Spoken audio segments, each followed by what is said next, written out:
Good morning, our dear students, and welcome to this morning's class. Today and this moment, we'll be having discussion on queuing theory. And of course, these are going to be the outlines for our discussion on queuing theories, beginning from queues down to stages in the study of queuing theories. So we first of all ask ourselves, what are queues? Queues, of course, are called waiting lines. And these waiting lines form each time the number of demands for service in a system go beyond the number of the service providers in that particular system. For instance, if we are looking at a bank and looking at ATM machines, if the number of ATM machines in a bank is the same with the number of customers arriving to operate that machine, there will not be any queue. But of course, in real life situations, the number of ATM machines can never be the same with the number of customers arriving to operate it. And invariably, queue or form as customers wait their turn to operate the ATM machines. It could be people going inside a bank to make a deposit with the tellers in the bank or inside the bank. The number of tellers inside a bank can never be the same with the number of customers coming to demand services from them. And invariably, queues form there as customers wait their turn to be attended to by the tellers inside the bank. It could equally be cars arriving in a mechanic shop for repairs. If the number of mechanics in that particular shop is the same with the number of cars arriving for a repair, there will be no need for a queue. But like, of course, we know in real life situations, the number of mechanics there can never be equal with the number of the cars arriving for a service. And of course, cars wait to take their own turn for repairs. These are why queues form in a system. And of course, it is important that we mention here that if these queues are not managed very well in a system, it do affect the system negatively in terms of productivity, in terms of cost, and in terms of a lot of other things. And of course, that will bring us to what we call queuing theory, why it becomes necessary that we now talk about queuing theory. So what is queuing theory? The queuing theory is a branch of mathematics that studies how queues or waiting lines form in a system, how they function, and why they malfunction at times. That is, of course, what queuing theory is. Any aspect of mathematics that is primarily concerned with understanding how queues form in a system, how they function in a system, and why they malfunction at times is what we refer to as queuing theory. Why do we really study this queuing theory? What is the aim of the study of this queuing theory? The aim is this. Since it is necessary that these queues should be managed very much well to help address the issue of cost in the system and then the issue to improve on the productivity of that particular system. Then it means that the primary aim of queuing theory is to be able to develop a balanced system that will be able to serve customers, number one, quickly, number two, effectively, and number three. Such systems will not be able to cost much that the managers will not be able to sustain it, which we call the cost-effective system. This queuing system, does it really have an advantage? Yes, of course, it does have an advantage. The advantage is because queuing theory on its own is a branch of operations research. And being a branch of operations research, of course, it informs business decisions that help people on how to develop a more cost-effective systems that will be able to be sufficient in providing services now to the customers. That, of course, is an advantage of what? Of queuing theories. Of course, there are key concepts in queuing theories, which, of course, we want to look at this morning. Strong queuing concept that in the study of queuing theories, one often meets. And these key concepts are: number one, we talk about the customers. We talk about customers. Talk about customers. Number two, we talk about servers. Talk about servers. Number three, we talk about arrival rates. Arrival rates. Arrival rates, which of course is conventionally represented with lambda. We talk about service rates. Service rates, which is often represented with what? Mu. Then we talk about what we call the Q discipline. The Q discipline. The Q discipline.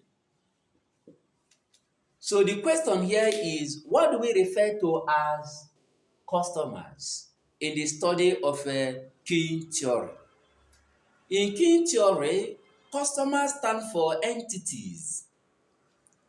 And these entities could be persons, it could be objects, it could be items or anything at all that are arriving in a system for a service. Looking at the illustration that we gave earlier in terms of what? Of the bank. People coming to this bank either to operate the ATM machine or to get services from inside the bank are what we refer to as customers. It could equally be cars arriving to a mechanic shop for a service. We refer to these cars as customers because they come demanding for a service now, which of course is repair from that mechanic's shop. That is what we refer to as customers. We equally have what we call servers. What do we call servers? Servers, of course, are those entities that are in the system that provide services to the customers arriving in the system. In this context, we are looking at this ATM machine as a server because it provides services now to customers arriving in that bank. We equally look at the tellers inside the bank to be servers because the primary activity of them are to provide services to customers arriving in that bank. The same thing goes to the mechanic, which is of course there providing services to the cars arriving for repair or for other things in that shop. That is of course what we call servers. Then, and do remember earlier that we say that primarily queues form in a system each time the number of customers demanding for a service from a system go beyond the number of what? Of servers in that particular system. That is exactly when queues form. We equally have another thing which we call the arrival rate. When we talk about arrival rate, we are talking about the rate at which these customers arrive in a system. That is what we refer to as arrival rate. And it's often represented with a lambda. The rate at which customers arrive in a system is what we refer to as arrival rates.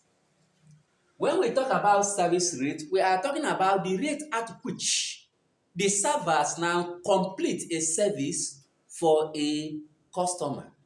That is what we talk about the service rate. The rate at which the servers complete a service now for a particular customer or for a customer. That's what we call the service rate. And then we talk about what we call the queue discipline. When we talk about the queue discipline, we are talking about the rule or the principle of selecting a customer in a queue for a service. And there are some primary queuing discipline which of course we are going to pay attention to see. So you permit me to clean here. Let us look at this some conventional or some common queue discipline. The first queuing discipline we are going to look at is what we call the first come, first serve. It's written this way: first come, first come, first serve, first serve. And of course, the abbreviation is this is capital F, this capital C, this capital F, and this is capital F. So each time you see FCFS in queuing theory, you are talking about first come, first served. That is a rule where the first person who arrived in that system will be the first person to receive the service in that system. First come, first serve. Another name of this first come, first serve is what we call first in, first out. First in, first out. First in, first out. Which of course is known as FIFO. So each time you see FIFO in queuing theory, we are making reference to first in, first out. First in to that system should be the first out to go out of that system after receiving service, since the first in is the first person to be attended to in that particular system. We equally have what we call the first come, last served. First come, last served. First come, last served. Which of course is what we call FCLS. So each time you see this, you are making reference to first come, last served. We equally have what we call service in random order. In random order. Written as SIRO. So each time you see this, of course, you are making reference to service is in random order. It might not necessarily be the first person who came to the system. It might not be the second person. It is a random selection of customers to be attended to in that particular system. But of course, the first one is the most used queuing discipline that we use in the study of queuing theory, which is the first in, first out, or first come, first serve. These are some of the queuing discipline which we have. Then we try to look at what we call the distribution of arrival and the service times.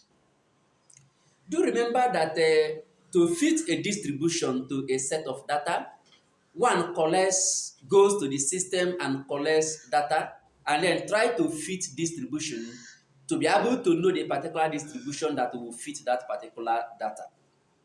So one can actually go to the system and collect data on arrivals and then service times, and be able to try to fit different distributions now to that arrival and service time data, to be able to know the appropriate distribution for it. However, most of the time, there is an assumption that is already made about arrivals and service times. And these assumptions is concerned by that these arrivals are always assumed to follow Poisson distribution. That the arrivals always follow Poisson distribution, while the service times always follow exponential distribution. Is a common assumption that is made about the arrival time and then the service time. That the arrival time follows Poisson distribution while the service time follows exponential distribution. And because of these assumptions made on the arrivals and service times, of course, there is what we call downsides of queue theory. Downside here is talking about the way that the queen theory might function, which is not the way it ought to function. Reason being that most of the time, the arrival and service times do not follow this assumption. They don't follow the assumption that the arrivals is Poisson and the service time is exponential. But because of these assumptions and the rest of them, you find out that some queuing theories or models now might not function properly because these distributions here now might not be satisfied to be Poisson and exponential. So it is actually a very serious downside on the queuing theory and queuing models. Then we equally talk about how does queuing theories work and what are the stages of queuing theories. Assuming I want to study queuing theory or I want to study all about queue in a system, what are the stages that I'm going to follow in order to have a comprehensive study of these queuing theories? We are going to itemize these stages here on a board, so you permit me to clean here.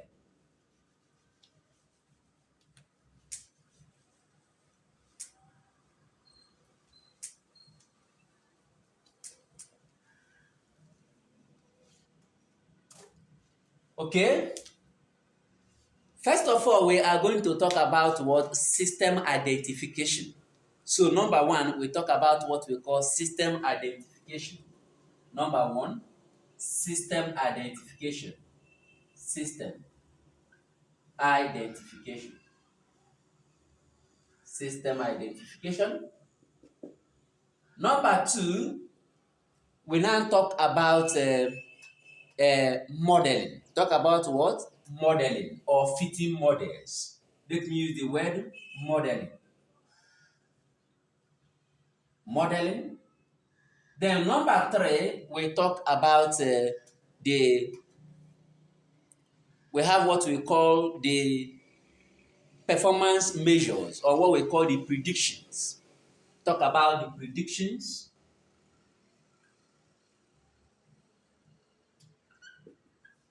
Then we talk about what we call the optimizations. Optimization.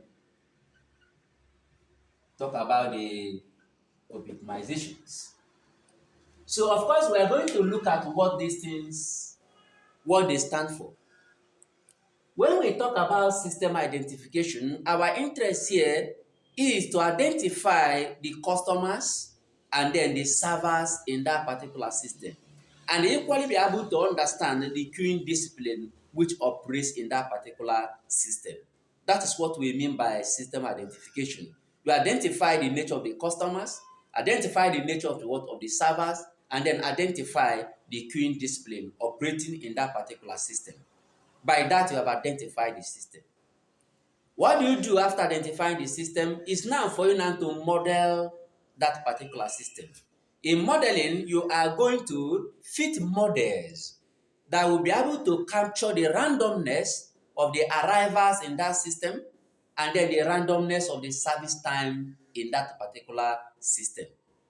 Fitting a model that is representative of the random nature of the arrivals in the system, the random nature of the service time in what in the system, and equally capture in the queuing discipline there. That is actually what we are talking about the modeling. And the moment you have obtained these models, the next thing is to use these models which you have obtained to be able to calculate the performance of that queuing system or to calculate the performance of that queue. And when we talk about performance in queuing system, our interests are on one, we talk about what we call the length of the queue, we talk about what we call the length of the system, we talk about what we call waiting time in the system, and we talk about what we call the waiting time in the queue. Some people say it, and of course, they are right. Expected length of the queue, expected length of the system, expected waiting time in the system, and then expected waiting time in what in the queue. So the moment you obtain your models, you use that model to be able to calculate these performances in terms of what of the waiting time in the system, in the queue length, and then the length of the system. Then the moment you are done calculating this performance now, you now come down now and then talk about optimization. You now say, looking at these, your models, looking at their performances, is there other things that can be done in that system to improve on the performance of what of the system? In terms of either reshuffling the staffs, in terms of either staffing more of the system, in terms of either increasing whatever in that system that you feel is going to improve on the performance of that system without necessarily causing much to that system. That is what we refer to as optimization. So these are the stages of carrying out your queuing study. You first of all identify the system, you model the system, you use that system now to predict or to validate or to see the performance of what of the system, and finally you now talk about optimization, where you are going to use your findings from the stages earlier now to see how you can improve on that particular system in terms of performance and all that. Thank you very much for your audience this morning. We just started our keying theories with the introduction. We are equally going to have another introduction on queuing system or theory before we now begin to look at the different kinds of models which we have in queuing theory. Thank you very much for your audience, and stay connected for our next classes.